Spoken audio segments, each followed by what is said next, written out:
안녕하세요 여러분. 오늘도 강민혁입니다. 코레일의 자기소개서 항목 빠르게 살펴보도록 하겠습니다. 곧 출근을 해야 되기 때문에 시간이 많이 없습니다. 총평부터 간단하게 말씀을 드린다면 세 가지 인재상을 각각의 항목에 자연스럽게 반영하는 것이 중요한 포인트라고 거듭 강조를 드립니다. 1번 항목부터 본다면 표면적으로 이 질문을 봤을 때 눈치가 빠른 분들 같은 경우에는 10가지 직업교정 능력 중에서도 직업윤리 능력이라고 할 수 있는 공동체 윤리를 생각을 할 겁니다. 충분히 좋은 선택이고 합리적인 대안이 될 수 있기 때문에 관련된 키워드를 바탕으로 자소서를 작성하고 싶으신 분들이라면 충분히 계획대로 작성을 하시면 되겠습니다. 단 코레일이 왜 이러한 문제를 여러분들한테 요구하는지에 대한 부분도 생각하시면서 작성을 한다면 더 좋을 수 있기 때문에 그에 대한 설명을 드림으로써 여러분들이 스스로 동기부여하면서 이 항목을 작성할 수 있도록 가이드를 드리고자 합니다. 일단은 여러분들이 1번 항목을 작성하면서 그 이전에 반드시 여러분들이 읽어봐야 될 것들이 있습니다. 그 중에 하나가 바로 2020년도 코레일의 신년사겠죠.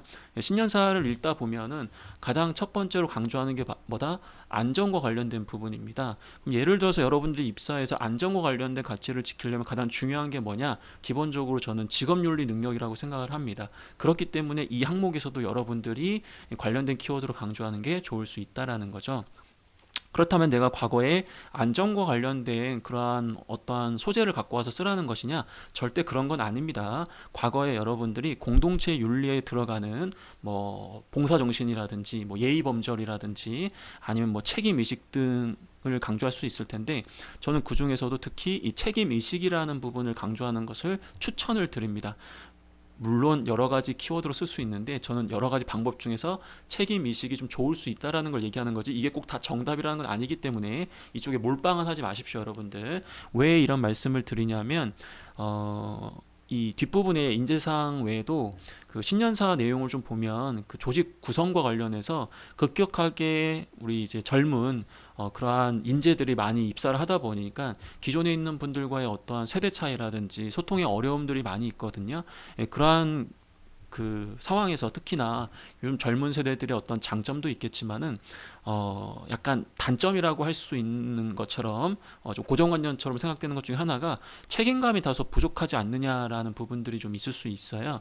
근데 여러분들이 나중에 입사해서 일을 하다 보면은 사회인과 학생의 가장 큰 차이점은 학생은 내 역할을 잘 안 하더라도 그 피해가 내 자신에게만 오는데 사회인에게는 그 피해가 자신에게 올 뿐만 아니라 내 주변 사람들 그리고 공사에 지원한다면 국민들 많은 대중들에게까지 그 영향이 갈 수 있기 때문에 여러분들이 생각하는 중요한 가치를 가급적이면 책임의식이라는 부분으로 풀어내는 것도 저는 굉장히 좋은 방법일 수 있다는 걸 설명을 좀 드리는 겁니다. 만약에 책임의식이라는 걸 강조했다면 어떤 게 있겠어요? 우리가 흔히 이야기하는 그 책임감을 발휘하기 위해서 여러분들이 굉장히 악착같이 노력했던 그러한 사례를 기술하시면 되겠죠. 특히나 본인의 어떤 역할들이 있다면 그러한 부분들 사소한 것이라고 하더라도 좀 책임감 있게 수행하는 모습이라든지 뭐 공동의 목표 달성을 위해서 필요하다고 한다면 본인이 좀 자발적으로 나서서 책임감을 발휘하는 모습이라든지 물론 이런 항목들이 3번과도 좀 겹칠 수는 있는데 이 책임의식이라는 부분 거듭 여러분들한테 말씀을 드려봅니다. 단 책임의식 외에도 여러분들이 흔히 이야기하는 공동체 윤리에 들어가는 여러 가지 키워드들을 얼마든지 강조할 수 있다는 것을 강조드리면서 꼭 책임의식으로 강조할 필요는 없다는 것을 좀 구차하고 계속 여러분들한테 질퍽대면서 소개를 좀 드리는데 그만큼 몰빵을 하는 게 안 좋을 것 같아서 이렇게 말씀을 드리는 겁니다. 두 번째는 이제 말 그대로 배려와 관련된 부분인데 이 부분은 이제 대인관계 능력에 대한 부분입니다.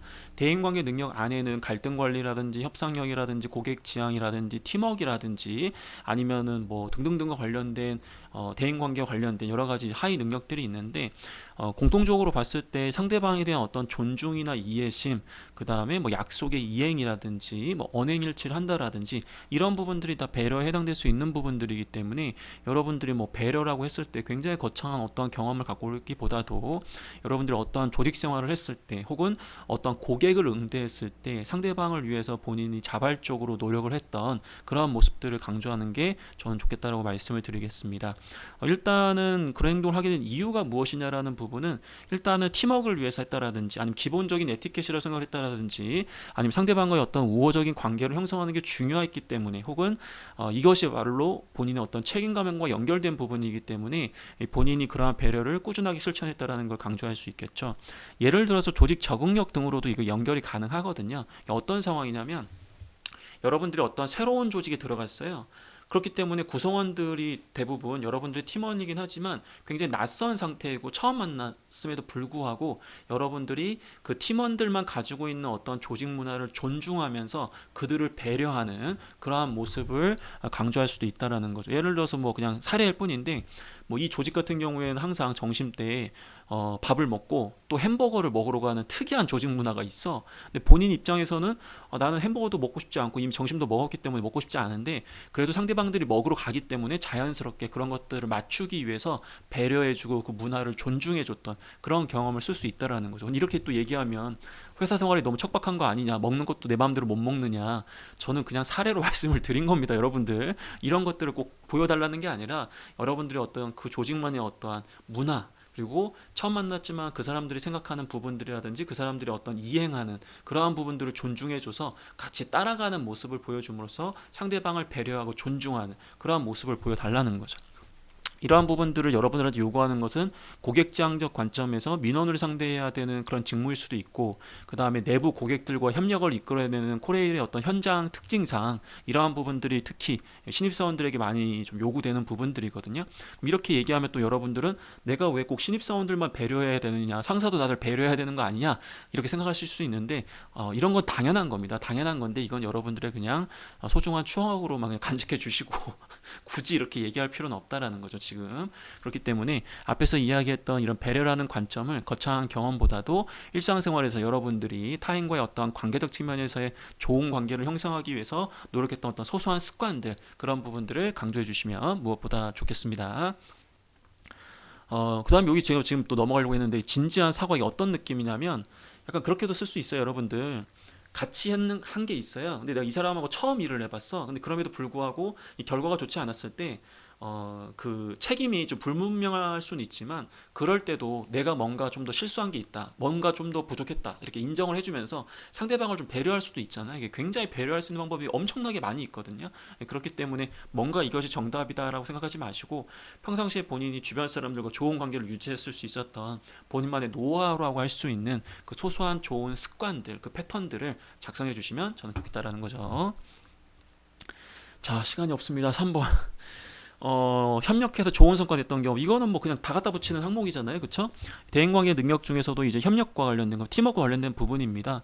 자발적으로 본인이 이제 공동 목표 달성을 위해서 뭔가를 더 노력하려고 하고, 그 과정에서 억지로 하기보다도 이러한 노력들이 팀을 위해서뿐만 아니라 나를 위해서도 좋을 수 있다라는 것, 그리고 그 과정에서 적극적이고 지속적인 어떤 희생의 모습을 보여줌으로써 팀을 위해서 노력하는 모습들, 이런 부분들을 통해서 동료들과 협력하는 모습을 보여줄 수 있겠죠. 하지만 이때 주의해야 될 것은, 여러분들이 과거에 같이 일을 해야 되는데 누군가 갑자기 나가버린 거예요. 그래서 그 친구 일을 내가 대신했다, 나 혼자 다 했다, 나 장난 아니다, 이렇게 하면 장난 아니게 떨어질 수 있습니다. 그래서 여러분들은 팀워크를 강조하는 건 좋고 희생한 것도 좋지만, 너무 혼자서 다 했다라는 관점보다도 본인이 팀을 위해서 노력도 했고 본인이 부족한 점들을 팀원들의 어떤 도움을 받으면서 함께 이뤄냈다라는 훈훈한 마무리를 하시는 게 여러분들 결과에 더 좋을 수 있겠죠.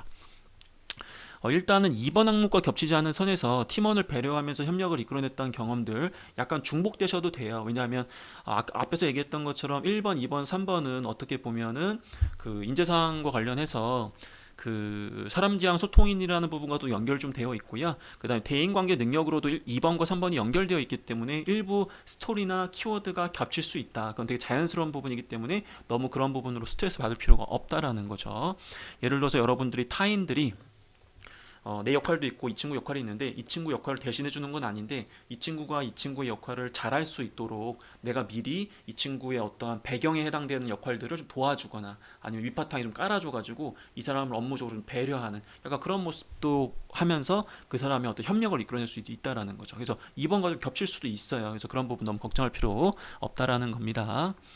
그 다음에 4번에 대한 부분은 뭐 지원 동기처럼 여러분들이 이해할 수도 있고요. 뭐 직무 수행 능력처럼도 이해할 수 있는데, 중요한 것은 일단은 코레일 같은 경우에는 뭐 이번에 여러 가지 필기전형 변화도 있긴 하지만 너무 불필요하게 그 허수 지원자들도 많이 지원하다 보니까 공사의 입장에서는 굉장히 이런 부분들이 좀 스트레스 중에 하나입니다. 그래서 묻지마 지원보다는 최소한 공사에 대해서 이해하고 좀 진정성 있게 지원했던 그런 지원자들이 많았으면 하는 그런 개인적인 바람이 있는 거거든요. 그래서 여러분들한테 한국철도공사의 미래 사업을 한번 고민 좀 해봐라. 그럼 예를 들어서 여러분들 홈페이지에 들어가시면, 제가 지금 들어가진 않겠는데 그 5대 전략 목표, 그 비전이랑 그 미션에 들어가시면 5대 전략 목표랑 그다음에 전략 과제가 있을 거예요.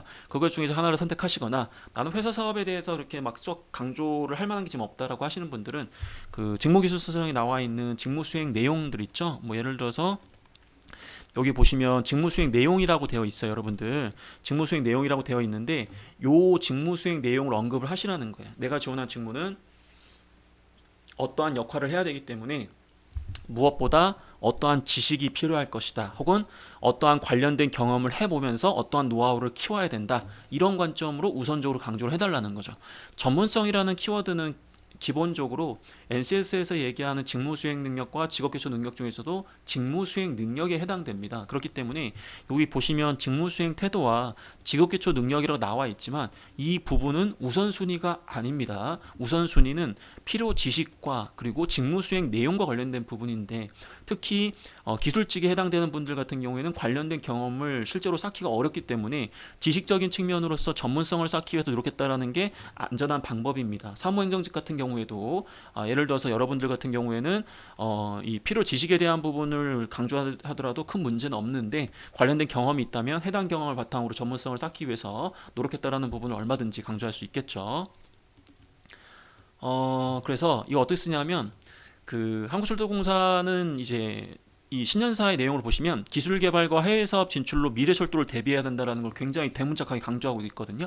이 부분을 갖고 써도 된다라는 거죠. 그렇기 때문에 향후에 한국철도공사는 어떠한 사업을 달성해야 되기 때문에 무엇보다 내가 지원한 직무에서 어떠한 전문성, 어떠한 역량이 필요할 것이다. 그렇기 때문에 과거 저는 어떠한 학습 경로 등을 통해서 해당 전문성을 집중적으로 쌓으려고 노력을 했고 지금도 이러한 노력들을 꾸준하게 이어가고 있다. 입사하게 된다면 이러한 부분들을 어떠한 계획, 어떠한 외부 교육이라든지 내부 업무 등을 통해서 쌓아가도록 하겠다. 이런 식으로 해서 과거, 현재, 미래의 노력을 강조해 주시는 게 자기계발 능력 관점에서 굉장히 좋을 수 있습니다.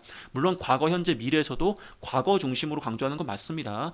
내가 지금 능력도 없는데 역량도 없는데 미래에 이렇게 하겠다만으로만 포장하기에는 아무래도 조금 이 문제에서 요구하는 부분과는 거리가 있을 수 있기 때문에 과거를 중심으로 쓰시되 미래까지 연결하는 부분들은 좋을 수 있다라는 거죠.